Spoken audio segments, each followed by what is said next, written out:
A new analysis came out saying that Medicare for All would actually increase wages and jobs.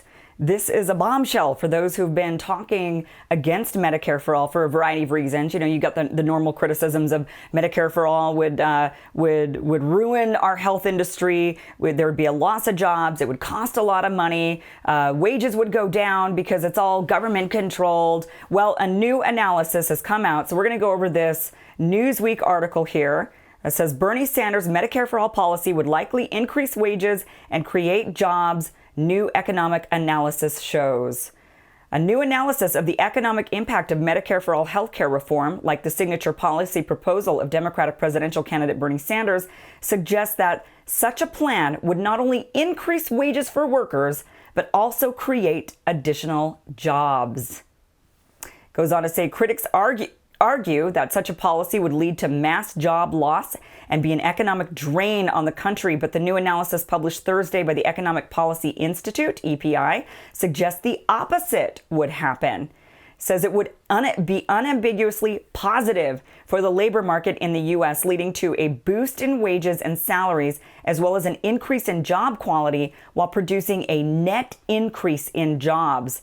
Says although the analysis notes that policymakers should not ignore the distress caused by job traditions due to such a healthcare reform, Bivens wrote that job losses during a transitional period would be relatively small. So what they're saying is that, yes, there are going to be people who are put out of work when we implement Medicare for All. So you're going to have the people, the insurance companies, there's a lot of paperwork that's involved right now. You're going to have people that are working inside of medical offices that are there to file all the various different paperwork for the various different insurance companies, and it's all very complicated. If you know anybody in the medical industry who has to file all of their own insurance claims, it is a nightmare for them. They spend a huge chunk of their time not practicing medicine, but instead filing claims. And a lot of offices, in order to alleviate that, doctors' offices will hire a person to do that. So that person wouldn't be so necessary anymore. So yes, there would be some job losses, but they're saying that there actually would be an increase in jobs, which makes sense. So we're going to go on here, and it says here, despite the fact that Medicare for All could deliver these large benefits to efficient labor market functioning, the policy often comes under fire from critics making highly exaggerated claims about the potential job loss that could occur under such a reform. The grain of truth in some of the claims is that, like any productivity improvement, the adoption of a reform like Medicare for All would require the redeployment of workers from one sector, the health insurance and medical billing complex, to other sectors, mostly the delivery of health care. So wait a minute. Let's just think about that for a second. So we are going to, yes, lose jobs in the health insurance and medical billing complex. But get this, the new jobs that are going to be created are going to be actual healthcare workers. So the people that deliver the healthcare. So imagine that. Imagine a healthcare system that, rather than people sitting there doing paperwork, which has nothing to do with your health or my health, instead, we're going to be getting more nurses. We're going to be getting more practitioners, people who are actually delivering healthcare. Imagine that. Wow. Says, but there is little in the Medicare for All induced redeployment of workers that would greatly stress the American labor market over and above the uncertainty and churn that characterizes this labor market every year. It's a dark day for my old pals in the insurance industry because one of their few arguments for keeping the current system placing profits over care is gone, Potter said. On top of the obvious medical benefits, America's jobs outlook would improve under Medicare for All. The data proves it. Of course it would. And these would be higher quality jobs. Rather than having a data entry job, you're instead looking for a nurse. I mean, these are, and caregivers, people that are actually working in the medical field, people who are trained, skilled workers. So we're going to increase the pool of skilled labor and decrease the data entry jobs. So these people would be able to get training and become actual medical workers, because we're going to need more people, obviously. Since more people are going to be able to be cared for, we're going to need more medical workers. So it says critics of Medicare for All, which was also endorsed by Senator Elizabeth Warren of Massachusetts, a former Democratic presidential candidate who suspended her presidential campaign on Thursday, have also repeatedly questioned how such a plan would be paid for. They've argued that it would be far too expensive and become a major drain on the federal budget. But a study by researchers at Yale University, the University of Florida, and the University of Maryland, published in mid-February, found that universal health care would actually save about $450 billion per year and healthcare costs. Additionally, it projected that a Medicare for All system would prevent at least 60,000 unnecessary deaths every year, as tens of millions of uninsured Americans would receive full health coverage under the system. 60,000 needless deaths happen every year because of inadequate health care for people. That is your loved one.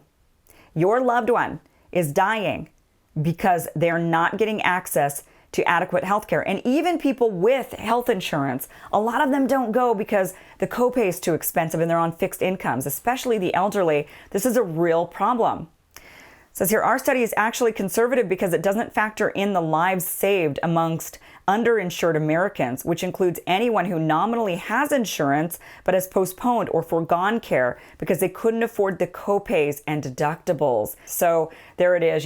They're saying 60,000 doesn't even include those people I just talked about. Doesn't even include the people who are not getting adequate care because they're choosing not to go, or they're only going part of the time. They're cutting their medication in half. They're doing everything they can to save money when it comes to health. And we're not even factoring those people into that 60,000. So the number is even greater than 60,000. These are our loved ones, and they're unable to get the medical care they need in this country because we have a for-profit system. It's not for health, it's for profit. And here we are now dealing with the spread of a virus. And one question a lot of people have is, how would you even go get tested for the coronavirus, for the novel coronavirus, if you thought you had it? If you suspect you have it, where would you even go to get tested? There's a lack of tests available. The tests that are available cost a bunch of money. We're dealing with, anytime we have any sort of serious health epidemic, it doesn't matter if you have health insurance, if your neighbors don't. If they're not getting treatment, if they're going around and spreading germs all throughout the grocery store, touching all the produce, and then you're going and you're touching all the produce and you're feeding that to your family, that's not really helping you, even if you have insurance. You can say, oh, they're lazy, they're not getting the jobs with the insurance. You can make all these excuses. At the end of the day, they're touching your produce. Think about that. Look, another thing is, really looking at Medicare for All, this is really a no-brainer.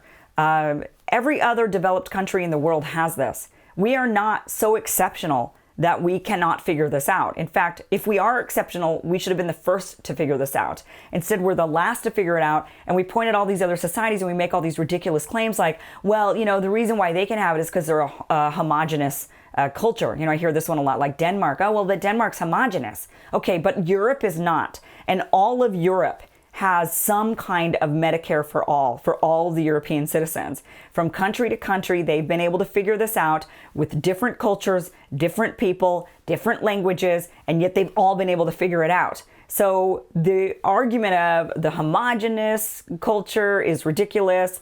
The arguments that it's going to be terrible for our medical industry to somehow get rid of data entry and paperwork jobs, that's going to be so detrimental to when you need to go to the doctor.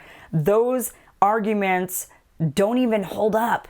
They don't even make sense. And hopefully more and more studies will come out, more and more people will see this, and more people will realize it is in your best interest to have Medicare for All. And no, it is not free. This is not a free thing. We are paying for it with our tax dollars.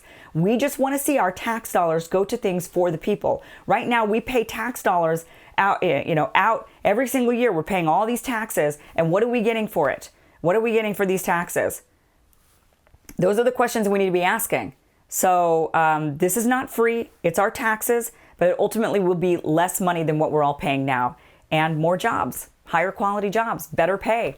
All of that is in the study. Thank you so much for watching the show. Please subscribe, hit the bell. More people that see this show, more people that subscribe, the more people that see the show. Thank you for watching.